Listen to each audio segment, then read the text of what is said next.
Revolving credit agreement, ঘূর্ণীয়মান ঋণ চুক্তি। Revolving credit agreement, ঘূর্ণীয়মান ঋণ চুক্তি। এই ব্যবস্থায় ব্যাংক চুক্তির ভিত্তিতে ঋণগুলি থেকে একটি সর্বোচ্চ পরিমাণ ঋণ প্রদানে সম্মত হয়। এ ঋণের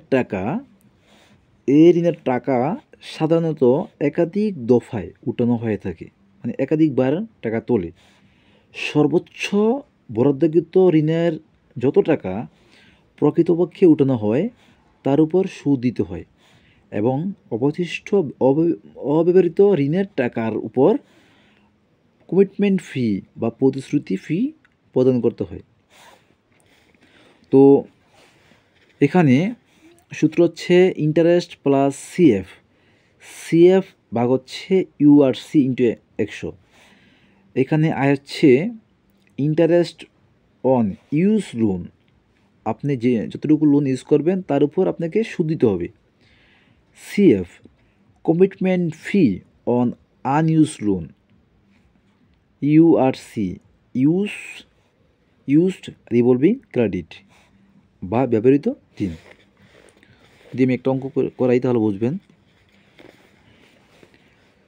mister Suyel has a revolving credit of taka কত 3 lakh at an interest of 12% with Sonali bank. Suhel 3 lakh টাকা ধার করছে। তো এটা ছিল আমাদের কি লোন, এটা কিন্তু আমাদের ছিল মানে মূল টাকা 3 লাখ টাকা, ঠিক আছে। অ্যাভারেজ বোরিং ওয়াজ টাকা 2 lakh for the year that just ended, মানে বছর শেষে দেখলো যে সে 2 লাখ টাকা ইউজ করছে। A commitment fee of 1% is to be paid, 1% প্রতিশ্রুতি ফি প্রদান করতে হবে বা পেড করতে হবে। কম্পিউট ইআইআর ইফেক্টিভ, কম্পিউট গণনা করো ইআইআর ইফেক্টিভ ইন্টারেস্ট রেট।